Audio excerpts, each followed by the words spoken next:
Well, in 1957, I was required to go to an atomic weapons test site and observe atomic weapon explosion above ground. It was the last one done above ground in 1957, and the name of the test was Diablo.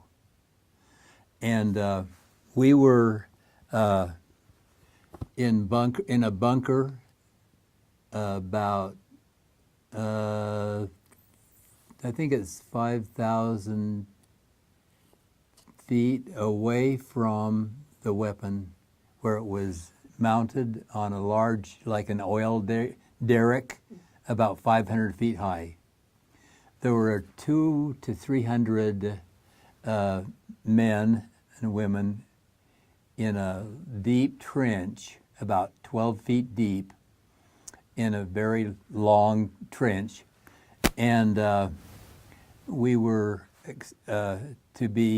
instructed to enter the trench and stand and wait until further instructions. It was like 4:00 a.m. in the morning, and it was a cool, like, the 7th, I got July the 8th, 1957. So it was, summertime, but it was very cold in the desert like that and down in the trench. We were told that there would be a countdown starting at 10, 9, 8, 7 to 0.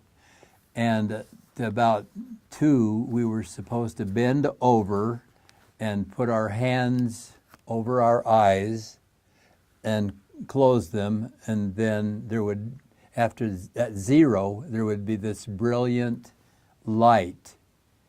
And then there would be a precursor wind wave that would come over the top of the trench and last about a second or two, and then come crushing back in from the explosion. And then at that time, at about 10 seconds to 15 seconds after the explosion, we could look up into the sky and see the mushroom cloud up enter into the sky up to about 45,000 feet, almost immediately. It would go so fast. And the cloud was filled with fiery objects and many explosions. And of course, these were nuclear atoms exploding and reacting how they do. I don't know the scientific terms of all that.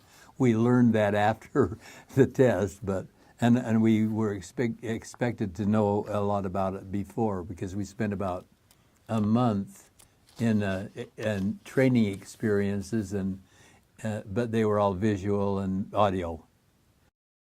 After the explosion in Nevada, Rabbit's Flat,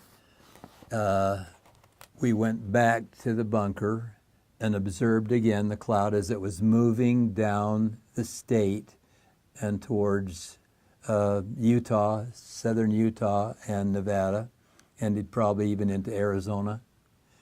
And there were particles, of course, dropping all along the way, like rain would, but they were all highly radiated. And so we returned back to the bunkers and went through a post experience of what had happened, and that took about 2 hours probably to emphasize and learn what we had experienced in real life. Excuse me. Excuse me. And then we were we had breakfast and stayed around the bunker area for about an hour until daylight, about probably 7, 8 o'clock in the morning. And then we got in jeeps, and we were driven out to the site, again, right to where the weapon was exploded. And the only thing that was left in this huge, 12 foot by 12 foot by 400 foot steel garrick was the stubs of the base of the derrick. Everything else had been completely destroyed, and the bushes and the sagebrush that set around the area for about 100 yards was just completely disappeared.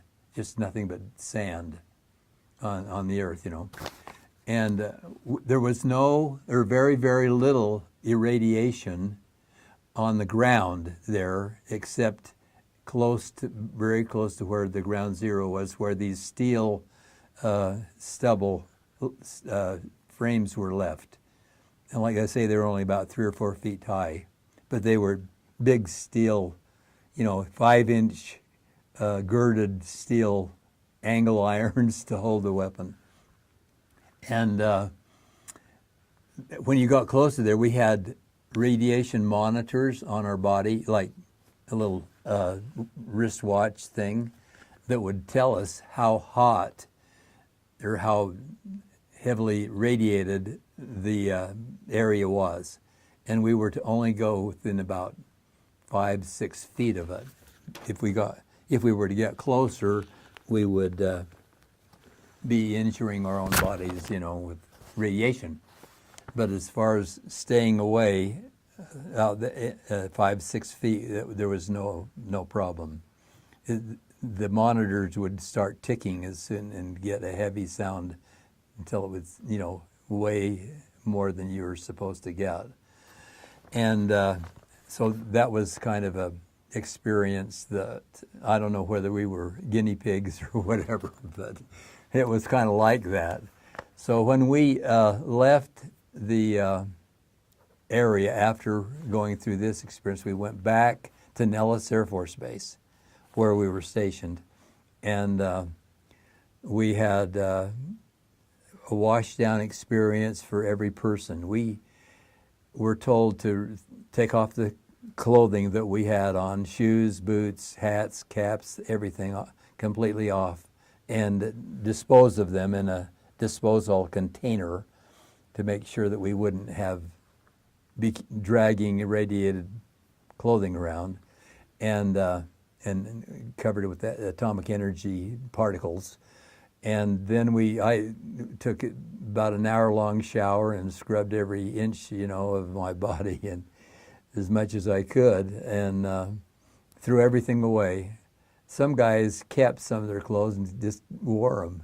They were told to get rid of all of it. I saw some guys wearing their shirts and pants and leaving.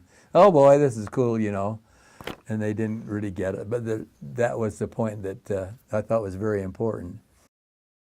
When they were conducting these tests in 1954, 53, 54, 55, up to 57, when they had the last above ground, the news media in Salt Lake, I was going to the University of Utah, and the news media told us, KSL and different media, that there were going to be these weapons exploding, and people were watching them from the rooftops in Salt Lake City at 3 or 4 o'clock in the morning when they exploded them.